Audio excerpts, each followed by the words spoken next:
Hello, my crafty friend, and welcome to day 1 of my 12 days of gifts to make video series. I've been thinking of doing these videos for a long time now, and it's so exciting to finally get started. So Merry Christmas if you celebrate Christmas, Happy Holidays if you celebrate something else. Hello, Oreo. This is my kitty. Oh, she's gonna sit on my lap in this video or what? Come on, Doodle. Are you gonna sit on my lap or are you gonna stand there? Annoyingly blocking the camera. Oh yeah, she's getting into my lap. Sorry. I would restart, but I'm sure some of you find kitties as cute as I do. So just for the record, I am petting her right now, and her tail might come into frame, but that's okay. Anyway, I'm excited to finally start doing these videos because I love crafting, as you know. I love junk journals, and I love the feeling of a handmade gift. There's nothing more special than receiving something that you know somebody has put care into, that they've made just for you. And so the very first item I want to share in this kind of DIY series are my very, very, very favorite things to put in journals I make. They are Victorian vase prints that are made into kind of a Kitsungi style, Japanese inspired tribute to the imperfections that make us beautiful. So in Japanese, craft. Kitsungi refers to the art of repairing broken pottery or broken ceramic with pure gold. And the philosophy behind Kitsungi is that the imperfection in a piece of pottery can make the pottery even more valuable. There's nothing more precious than pure gold when it comes to a craft supply. There's nothing more beautiful than the reflection of gold when the light hits it. And so instead of allowing, hi Minu, there's the other kitty. Instead of letting something like a chip or a break destroy your confidence in your craft, repairing it with gold makes it even better, even more fancy, even more beautiful, even more precious. And symbolically, how we can apply that to our lives is by understanding that the struggles we've gone through have helped us build character. Anything that anything bad that's happened to us, I'm not saying it's a good thing that those bad things happen to us, but we build our compassion through experience. If somebody else is going through something sad and you've been through it, whether, a breakup or an illness or the loss of a loved one, there's nothing more comforting when we're suffering than hearing from somebody who's been there and gone through it and overcome it. And that's like the gold with which they've repaired the cracks of their life. So we're living in a society right now that values fake perfection over real beauty.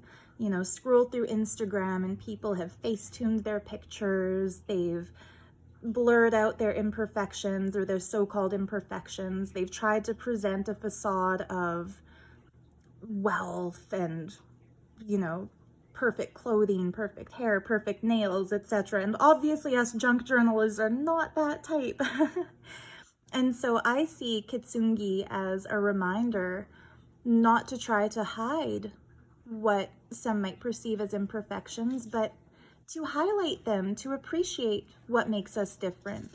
I remember my grandma told me that when she was young, if ever she had a blemish on her face, she would draw on it with black eyeliner to make it look like a beauty mark or a mole. That's kind of like a makeup version of Kitsungi.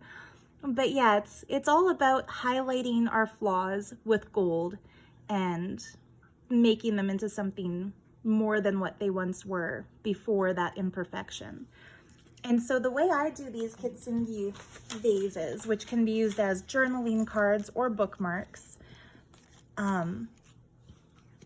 I just take the printed version and fussy cut it, then tear it in a different place each time, fill in the tear with acrylic gold paint, which kind of acts like a glue to hold it together, just like the melted gold would do in the traditional pottery version.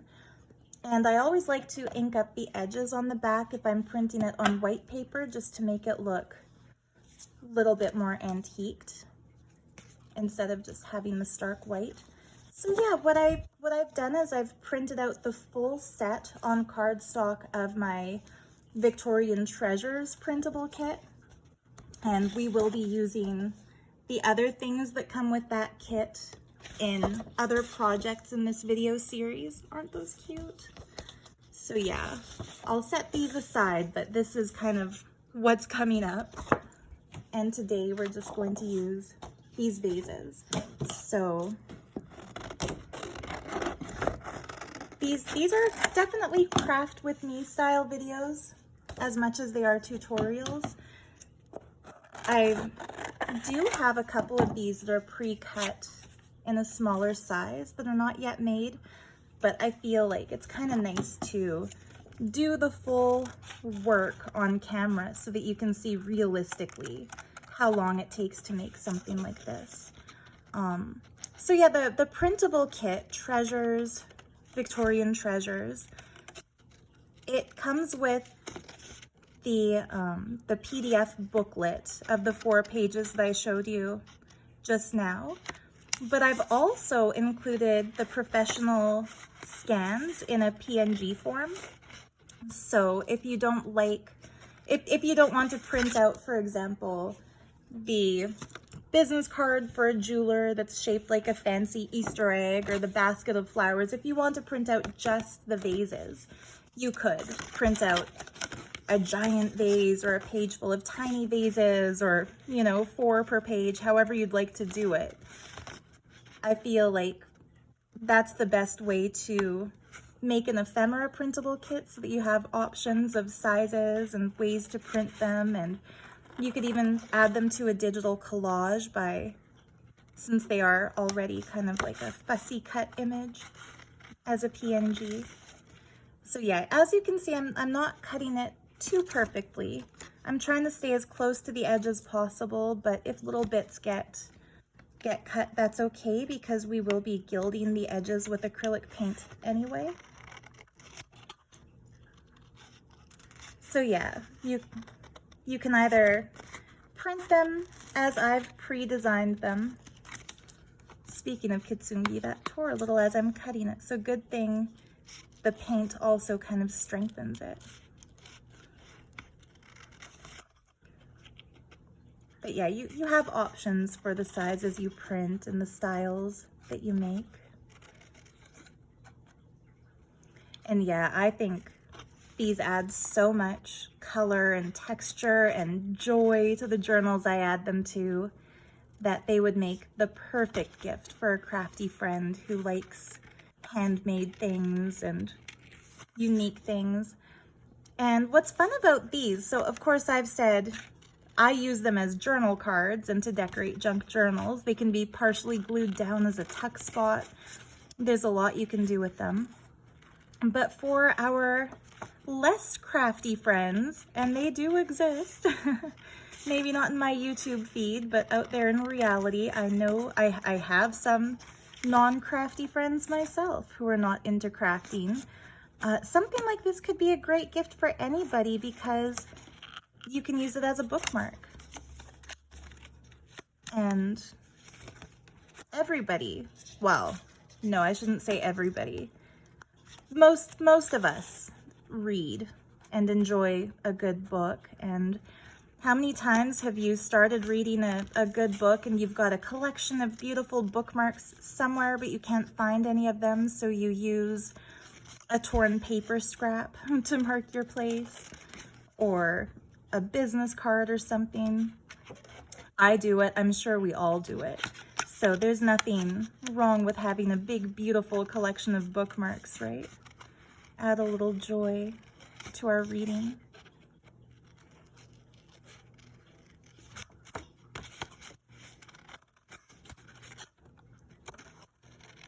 So yeah, it's a little bit meticulous doing this kind of fussy cutting, but it's not impossible. And I find that having printed these a little bit larger than the original size makes them a little bit easier to cut out too. The details aren't quite as teeny tiny. These ones are the original size, and then yeah, the way I've laid them out in the kit is a little bit enlarged. So barely a difference, but a slight difference. Okay, let's cut this one out too. So yeah, let me know in a comment, what's your favorite bookmark? Or what kind of bookmarks have you made in the past, maybe? Or I know there's probably 1,000,001 tutorials on YouTube already. Actually, who am I kidding? There's probably millions, plural, of tutorials on YouTube for making bookmarks, but I've never seen anybody else do a paper version of Kitsungi before, so I like to think this is my own original idea. Of course, having said that, I'm sure somebody will know somebody else who independently came up with the same idea, and they'll say, no, she invented it, or he invented it, but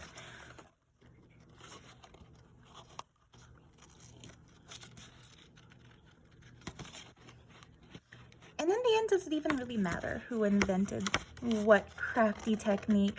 I think, I forget what this phenomenon is called, but there's a really interesting phenomenon in the world of mechanical innovation and technological innovation, whereby different inventors will simultaneously get the same epiphanies, the same realizations, the same breakthroughs, the same ideas at exactly the same time, even if they've never met or come in contact with each other's work before. It's really interesting. This came up in a documentary I was watching once, that the US Patent Office kind of discovered this phenomenon when they had different inventors simultaneously applying for the same patents across the country from each other at the turn of the century, the turn of the last century, not the turn of the millennium, but the 19th going into the 20th, or the 1800s going into the 1900s. People were patenting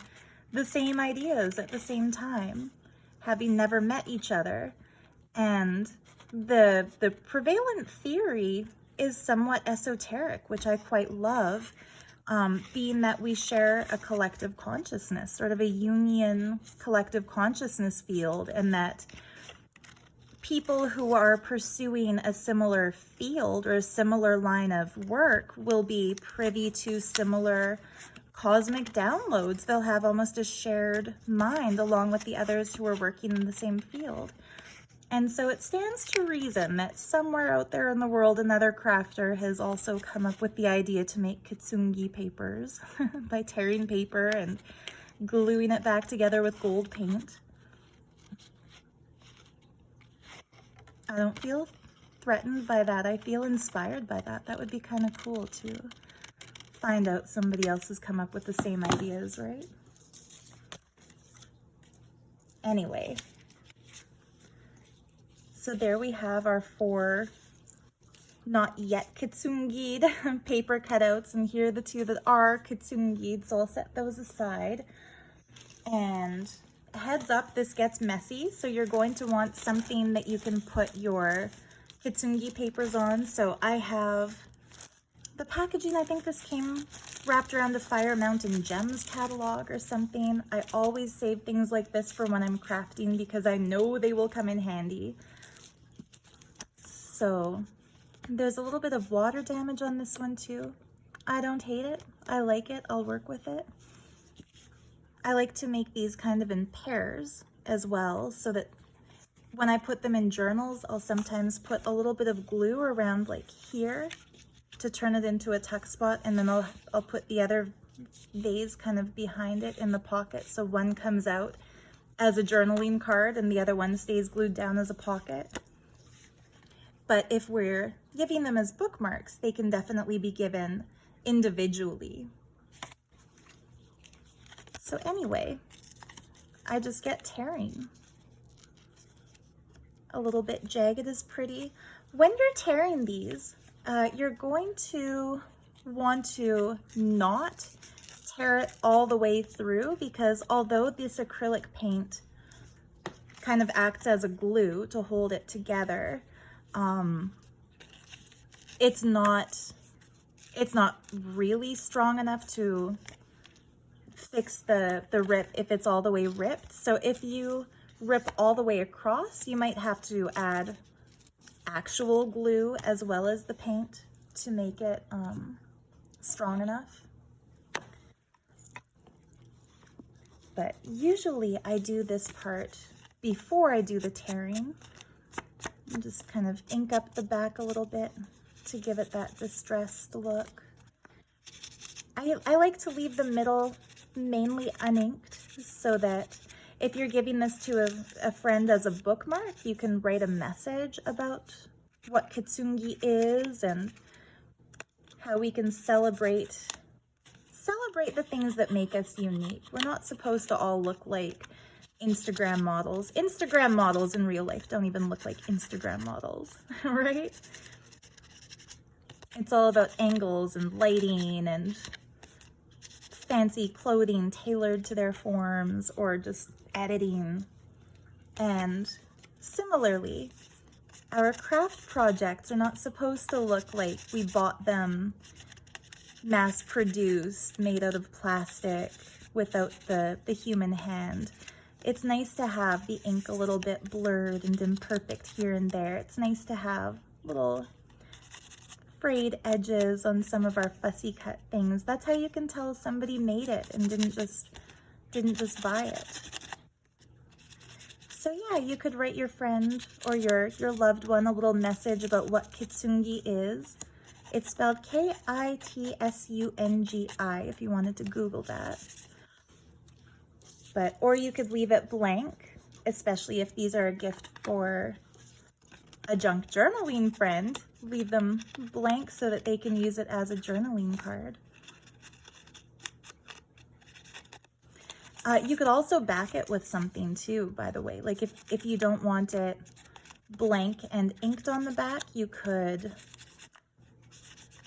print a pattern of some kind on the reverse side so that it's double-sided, or even just glue it down onto a decorative paper before cutting it out to make it,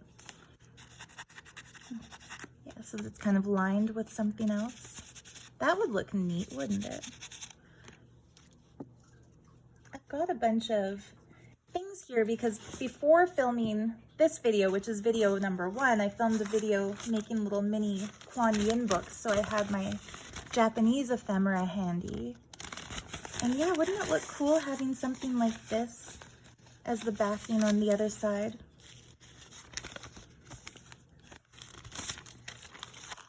I'm not going to do it this time just because I've already cut these out and torn them, so it would overcomplicate it. But when I get little ideas like this, I like to immediately see how they'd look. Here we go. So this is a calligraphy practice page from the late Edo period. Really neat. I think I'll do this the next time I make one of these and just glue them down and then cut out the edges, and then that's what the back would be. Trying to get it so it's backlit so you can see the edge of the vase. Yeah, that would be pretty neat, wouldn't it? Stash that away as to do next time. And yeah, as you're watching this, you might be getting some ideas like, oh, hey, Sarah, wouldn't it be cooler if you had done it this way or done it that way? And you know what? I bet it would be. So let me know. Let me know your ideas too. Oh, that is hanging on by a thread.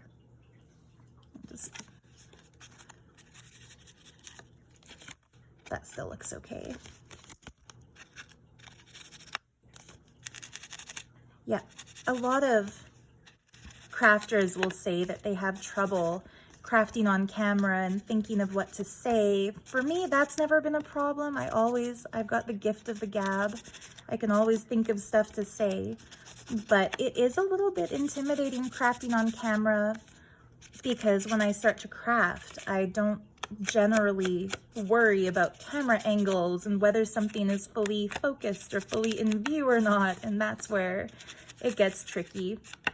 And the old me would have had something like this happen, like a little detail break off because I didn't cut it perfectly. And I would have thought, well, shoot, I better turn off this video, print out some more, start again, be ready with my glue stick and my late Edo period paper to do one that's backed like this new idea. But it's so freeing to let go of our perfectionism habit.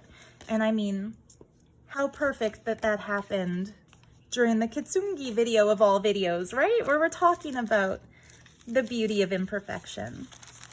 So to make sure I've got enough space for all 4 of these comfortably, I'm just gonna cut this packaging,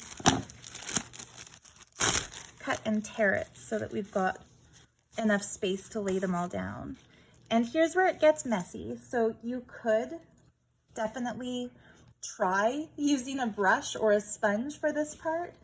I've tried it and I find that my fingers are my favorite tools. So if you don't like getting messy, this might not be something you enjoy, but I've learned to live with it. Acrylic gold paint, it's not expensive. I think this one cost me about 12 Canadian dollars, which would be what, like $8.50 or $9 American dollars,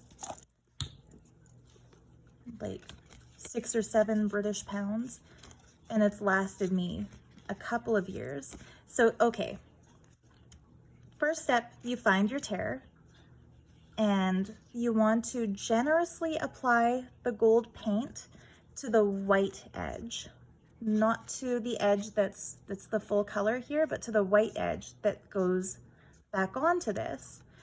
And some of that gold is going to squeeze out and be visible, like so. And that's what makes it Kitsungi. So there's no graceful way to do it. You just gotta glob the glue into there. And it never turns out to be a perfect skinny line. It always turns out to be a little bit misshapen and such. But as I've said, we're finding the beauty in the imperfection, and we're not going to try to fight that. So that's how this one looks. And even, you know, where it globbed out a little bit and where it doesn't look like it's as perfect, it's a little bit smeary, that's okay too. That's what gives it the character. And so I'm just gonna, whoops, wipe this on the edge to make use of that. I don't like to waste any of this stuff. We're going to get the edge around it in gold in the same exact way. So I'm just taking my dirty golden finger and it's kind of like using the edge of the paper to scrape the paint off my fingertip. And I like to kind of scoop some of the excess off the back like so. That makes it last longer and go a lot further.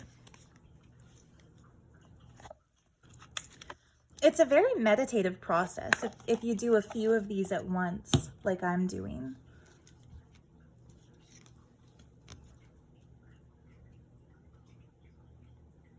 But yeah, it'll be thicker in some places and thinner in other places. But as a general rule of thumb, I make sure to put a little bit of gold around every single edge. I don't like to leave any of the edges just as paper, because it makes them look so beautifully finished when they're gilded. And it also strengthens the piece. Like the little bit that broke off on my last one, that would not break off if it's sealed in with this gold acrylic paint, because it's not as terrible as, not terrible T-E-R-R-I-B-L-E, but terrible T-E-A-R-A-B-L-E. It's not as rippable or terrible as just plain paper.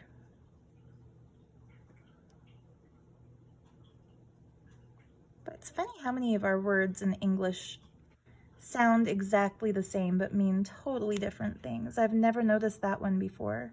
Terrible and terrible. But there we have it, first one done.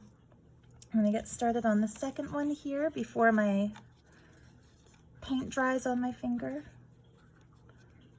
It's a little easier to do with a little bit less paint on my finger.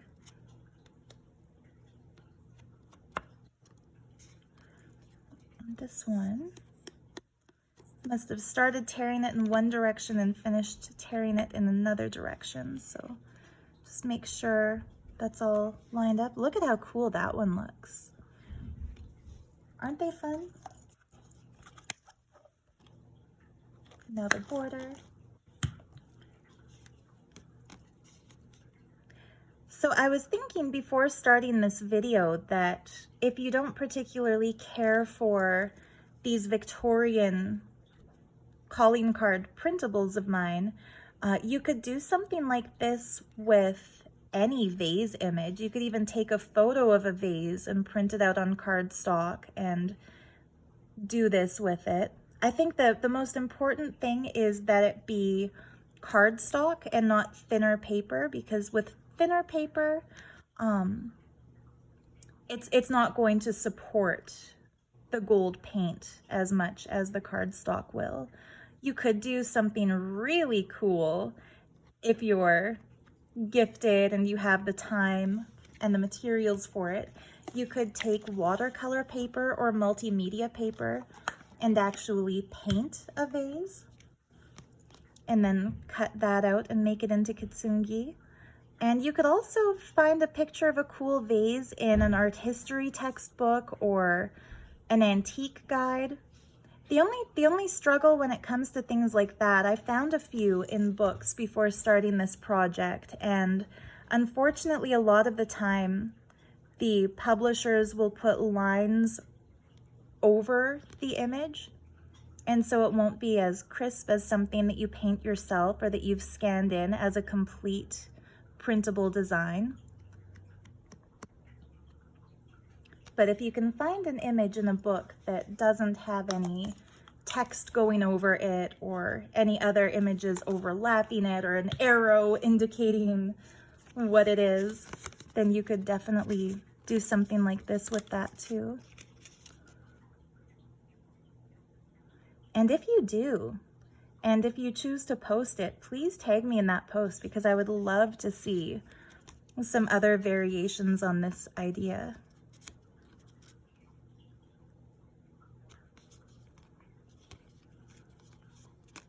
There we go. And again, we're not trying to be perfect. The whole purpose is not to obsess over perfection. These are for junk journals, not for pristine, manufactured, mass-produced books.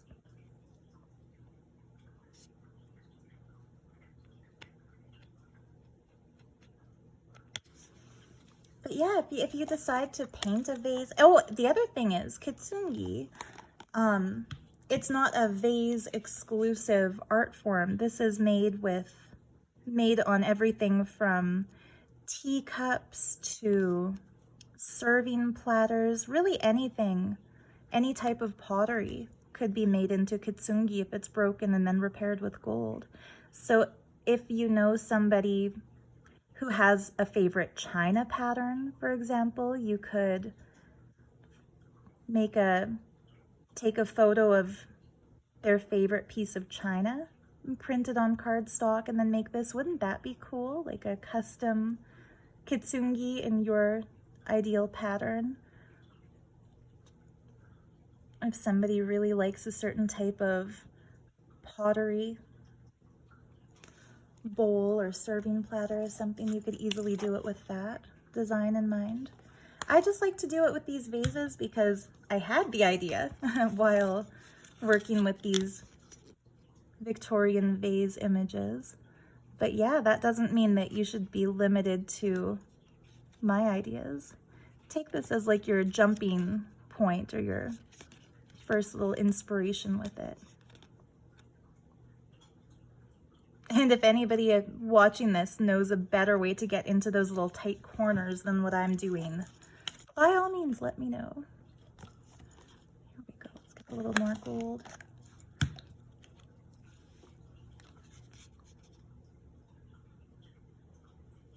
The nice thing about acrylic paint as opposed to oil paint is that you can do something like this and you don't need to prime and gesso it first the way you would with oil, and you're not putting yourself in danger by smearing it on your fingers the way you would with oil. If you have a metallic gold pen but you don't have gold acrylic paint and you're on a budget, or you have a time limit, you have to do this quickly and you don't have time to go to the store to get the gold acrylic paint, you could glue down where it's been torn and then go over that spot with a gold pen. Or you could even draw the crack on with gold pen, but I kind of think what makes it authentic Kitsungi is that we're actually repairing a crack with gold. So you could rip it, glue it, and then highlight that with gold watercolor. I've tried this using Gilder's wax, and it was a failed experiment, so I'll save you some money and some effort if you've been thinking of trying that. It doesn't really hold it as a glue. The acrylic makes the best faux glue. And now, waste not, want not. See, I've still got this gold on my finger. I will sometimes take a scrap paper and rub that extra gold onto the scrap paper to use it up and make the most of it. But what I'm going to do this time, I have this swap journal that I'm working on for my friend May, and I've already put a little bit of gold here and there on this. So I'm just going to kind of line the edge of this wallpaper pocket that I made with that gold. And that way we're not wasting any. So yeah, before you start, I should have mentioned this at the beginning of the video, but have something to wipe your finger on when you're finished making your little Kitsungi vases. And that way you get the most out of your gold paint, and it just adds that special something when you have some gold on a paper. So yeah, I'm just going to leave these here to dry. I don't want to move them or handle them too much at this point, because laying them flat to dry ensures that the gold will actually repair these rips, and it will, in time, dry to look something like these two here.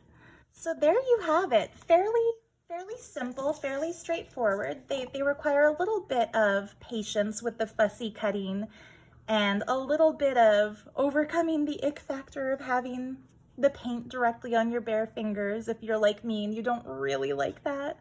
But it's totally worth it in the end. Your crafty friends will love having these for journaling cards, and probably anybody could benefit from having one of these as a bookmark. I will just pull my art history textbook over for a second. Again, this is something I should have done at the beginning of the video, but this baby was one of my favorite thrifting finds ever. It's just an old art history textbook with a lot of black and white images, and I've saved it, or I've kind of opened it to the page with vases. So these are, I think, Greek vases. So if you wanted to make this as a gift for a guy and you don't want it to look all girly like the Victorian scrapbook flower vases, you could find, say, a warrior scene on a vase like this one, or just a really cool black and white vase like this one. Cut that out, back it on some cardstock to give it some durability, or back it on a ledger paper or something too. And you could even kind of use an X-Acto knife to cut along the original break lines and then fill them in with gold. There's a lot that could be done. I'm going to save these though, because I might want them for future journals that have kind of a Greek theme. But just kind of wanted to point that out. You know, you don't need to purchase my printable kit to make these. You could thrift a book about pottery and have endless unique ideas. You could draw your own pictures, paint your own pictures, however you want to do it. I just hope that this gives you a fun idea for, yeah, a DIY gift any time of year. Thank you so much for watching. You can find a link to my Etsy shop where these printables are available in the video description below. And yeah, like I said, if you choose to make some for yourself, I would love to see what you do with them, how you put them together, what kind of imagery you use. So be sure to tag me. On Instagram, I am @_theartofgems_. I'll put that in the description too. And obviously, you know where I am here on YouTube. And so yeah, we'll see you tomorrow with another fun DIY gift idea. But until then, so much love to you, happy crafting, and happy holidays. Bye for now.